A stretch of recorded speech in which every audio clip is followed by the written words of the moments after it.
présent, nous recevons, je vous l'avais dit, M. Kiragoulou Romain, pour l'instant, coaching et motivation. Avec lui, aujourd'hui, nous parlons d'un thème assez spécial. Ton projet, le SMART et le SWOT. Lui seul pourra nous expliquer de quoi est-ce qu'il veut vraiment parler. Bonjour, M. Kiragoulou. Bonjour, Daisy. Qu'est-ce qui vous fait rire depuis que vous sur le plateau? Tu as dit le rire, ça déconcentre le muscle facial, donc je vais en même temps pratiquer. Ça détend. Oui, ça ne déconcentre pas, ça détend. Donc c'est pour ça que je vais pratiquer en même temps. D'accord, ok. Avant de pratiquer ce sport facial-là, nous allons parler de cet instant coaching et motivation. Ok. Merci beaucoup. Bonjour. Bonjour. Alors, dans notre thème ce matin, c'est ton projet, le SMART et le SWOT. D'accord. Il faut se dire que de l'individu à l'entreprise, chacun a une culture. C'est ce que nous appelons la culture de l'entreprise. Oui. Et lorsque la culture de l'entreprise n'est pas bien comprise, alors il va de soi que les employés ne peuvent même pas bien... Parce qu'il y a des gens qui sont recrutés, mais généralement, ils n'arrivent même pas à savoir ce pourquoi exactement, c'est-à-dire leurs tâches, leurs responsabilités, ils n'arrivent pas parce que ce n'est pas bien clarifié. Okay. Alors, dans ce thème va nous permettre justement de pouvoir clarifier nos objectifs, clarifier nos projets, clarifier nos décisions, notre vision. D'accord. Voilà. Alors, comment clarifier donc ce... Alors donc, pour pouvoir arriver, il faudrait d'abord que nous puissions, parce que ce sont des acronymes, il faudrait qu'on arrive à les traduire. Et en cela, nous allons pouvoir clarifier notre objet. C'est vrai que déjà, parce que c'est des mots anglais, hein, bien sûr, pas en français, voilà. Nous pouvons se poser la question de quoi est-ce qu'il s'agit exactement. Alors, le SMART. Voilà, Dieu merci que beaucoup de gens ont des smartphones. Alors, si tout à l'heure, je demandais un stylo, je voulais faire une simulation, mais vu qu'on n'a pas assez de temps, si tout de suite, je demandais un stylo et que tu me donnes, disons, un stylo bleu, et je me permets de dire non, écoute, pourquoi est-ce que tu me donnes un... Je me mets dans mes états et puis je crie. Alors, est-ce que là, j'ai raison? J'ai pas raison, parce non, que j'ai demandé... Vous n'avez pas précisé. Merci. Alors, si tout à l'heure, vous venez dans votre boutique où vous vendez des téléphones et puis je dis, bonjour, Heidi, je veux un téléphone. Quelle serait la première question que vous allez me poser? Quel téléphone? Quel téléphone? Alors donc, nous allons aller d'abord par le SMART. Alors donc, il faut se dire que le S, c'est spécifique. D'accord. Être spécifique dans ce que vous faites. Être spécifique dans votre projet. Un exemple, peut-être vous en connaissez généralement, c'est des femmes qui disent qu'elles sont en régime parce qu'elles veulent perdre le poids. Il y a des hommes, mais c'est vraiment un peu rare. Mais lorsque tu dis je veux perdre le poids... On va aller dans ce débat-là. Okay, lorsque vous dites je veux perdre le poids, ça, ce n'est même pas un objectif, c'est un souhait. Parce que vous n'avez pas été spécifique. La question c'est, je vais perdre le poids. Combien de kilos voulez-vous perdre et en combien de temps? Parce que si vous dites je vais perdre du poids, c'est un souhait, c'est pas un objectif. Si vous prenez une entreprise qui dit nous voulons augmenter le nombre de nos clients par 5%, c'est encore un souhait. Parce que ce n'est pas... Oui, 5% c'est bien, mais quand? Dans quelle période, combien de temps, combien de mois, dans combien d'années vous voulez vraiment y aller. Voilà. Donc, tant qu'on n'est pas spécifique, il va de soi qu'on ne peut même pas bien se concentrer. Très rapidement, le M, c'est mesurable. Mesurable à court terme, à moyen terme et à long terme. Voilà, vous voyez. Et lorsque vous voulez faire quelque chose, il faut se dire quel est l'impact à court terme, à moyen terme et à long terme. Parce que si vous n'arrivez pas vraiment à voir cet impact-là, c'est vraiment très compliqué pour vous d'y avancer. Très rapidement, le A, c'est quoi? C'est accessible. Il faudrait que vous vous asseyez pour vous demander, mais est-ce que mon objectif, est-ce que ma vision, est-ce que les objectifs de l'entreprise ou bien de la famille, ou bien personnellement, ce que je veux faire là, est-ce que c'est accessible?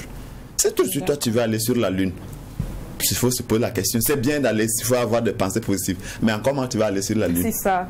Si on te dit déjà 4 x 4, tu me dis 44, déjà ça pose un problème. Donc il faut se poser la question si vraiment mon rêve, mon projet, ma vision est accessible.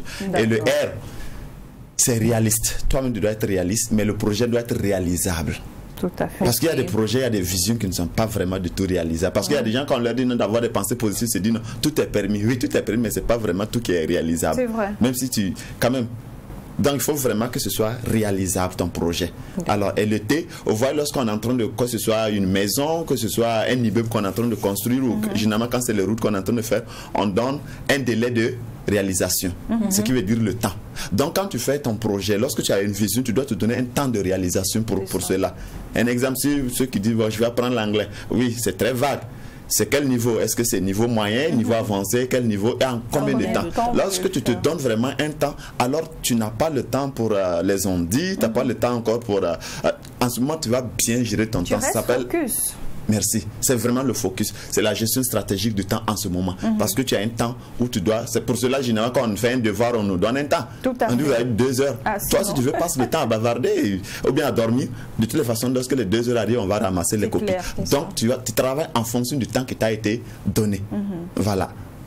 Même cette émission est faite en fonction du temps qui a été donné. Ah, c'est ça. Donc voilà, il faudrait avoir toujours à l'idée cette notion de temps si tu veux vraiment y arriver. Voilà. Ça c'est pour le SMART. Ça c'est pour le SMART. Okay. Alors donc le SWOT, là c'est un peu en anglais, là on va le traduire très rapidement.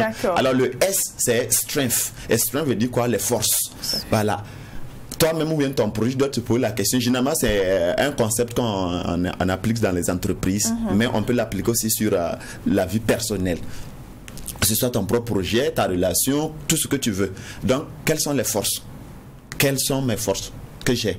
Je ne parle pas de force physique ici, mais quelles sont les forces, voilà, les capacités que j'ai pour pouvoir réaliser mon projet ou bien voilà, ma vision. Ça veut dire que le projet que je décide de faire, c'est en fonction de mes capacités. Bien sûr. Ça veut dire que je ne dois pas décider de faire tel projet tant que je sens très bien que je ne suis pas capable, bien qu'on ait envie d'être optimiste. Bien sûr. Et des fois, il faut que l'objectif, tu as un objectif, maintenant il faut le diviser en but. Et là, ça devient beaucoup plus facile. Mais il faudrait se poser la question, quelles sont mes capacités? Généralement, les gens disent quelles sont mes forces de frappe. Ah oui. Voilà.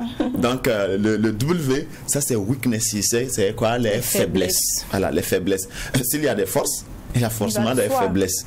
Donc, lorsque on essaie de voir qu'est-ce que j'ai comme force, capacité, ou quels sont ce que j'ai comme faiblesse, alors ça nous permet justement d'identifier ce que nous pouvons vraiment mettre en place, réaliser. Mais une fois que tu n'as pas balancé quelles sont mes forces, quelles sont mes faiblesses, alors il y a problème. Et donc, le O, c'est opportunities.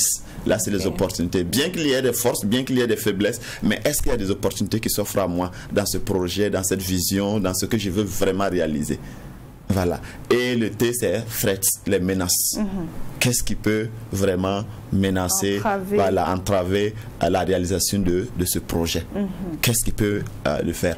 Donc, une fois qu'on n'est pas vraiment spécifique, on n'arrive pas à déterminer mes forces, mes capacités, les opportunités, les menaces, et aussi être spécifique, mesurable, accessible, réaliste et réalisable le temps. En ce moment, on n'a pas de valeur, on n'a pas de conviction, on n'a pas de principe. Un exemple un peu terre à terre. Aujourd'hui, vous allez voir des gens, ils sont de tel parti politique, demain, ils sont de l'autre côté. Ça balance. Parce que voilà, ils poursuivent seulement, que je dirais, la politique du ventre. Oui. Parce qu'en ce moment, quel est vraiment ce principe que toi tu défends? Quel est ce principe? Parce que tu n'es pas spécifique. Donc tu n'es même pas... Il n'y a pas de racine en fait. Il n'y a pas de racine. Donc il n'y a pas de principe, il n'y a pas de conviction, il n'y a pas de valeur. Et c'est malheureux. Aujourd'hui, la personne est verte, demain, la personne est jaune. Donc voilà un peu d'une manière résumée ce qu'on peut dire au niveau du SMART et du SWOT. Il faut toujours être spécifique. Et vous l'avez dit clairement, hein, ce sont deux concepts qui permettent de mettre l'accent sur comment réussir non seulement sa vie en société, ses relations et aussi ses projets. Bien sûr. Vous prenez par exemple une banque, si vous ne pouvez pas demander un crédit à une banque, la première question qu'on va vous demander, c'est combien vous demandez. Ça au moins c'est clair.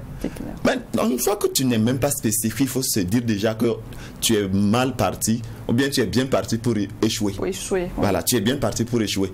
Une fois que tu n'es pas vraiment spécifique. Vous allez voir, je suis désolé de le dire, vous allez voir beaucoup de gens, je crois que le bac d'ici c'est quelques jours, c'est lorsque les gens réussissent au baccalauréat, que maintenant ils se demandent, tiens, c'est quelle filière mais je vais faire. Et en ce moment, ils se laissent même influencer par leurs amis. Comme tous mes amis sont allés dans telle filière, moi aussi je vais faire cela. Ou bien parce qu'aujourd'hui on dit non, c'est telle filière qui est en vogue, donc je vais prendre. Et après, tu ne t'en sors pas. Et puis tu es obligé de changer de filière. Et ils sont nombreux à avoir bien sûr, parce qu'ils ne se sont pas assis, ils ne sont pas vraiment spécifiques. C'est dit non, il faut suivre la masse. Non. Donc, justement, ça te permet de clarifier non seulement tes objectifs, les décliner en but, mais ça te permet justement de pouvoir réaliser cet objectif. Parce qu'il faut savoir, si tu n'es pas spécifique, tu ne peux pas le réaliser. Ça, c'est clair. Maintenant, la question c'est, est-ce que tu es vraiment spécifique? Et est-ce que tu es prêt à payer le prix qu'il faut? C'est ça en fait. Parce qu'il y a beaucoup de gens malheureusement qui voient toutes les opportunités et qui veulent toutes les saisir. Mais en réalité, au fond d'eux, ils ne sont pas prêts. Ils les saisissent après, malheureusement, ils se rendent compte que ça s'effrite. Et je bavardais avec un vieux, que j'aime beaucoup bavarder avec lui. Il m'a posé la question, vous les jeunes, Vous avez tellement de rêves. Il a même dit vous êtes pressé pour aller au cimetière. Vous êtes pressé pour aller au cimetière. Et il m'a dit, tout ce que toi tu veux avoir dans ta vie, est-ce que tu es vraiment prêt? Si Dieu devait te le donner aujourd'hui, est-ce que tu es prêt à gérer tout ceci?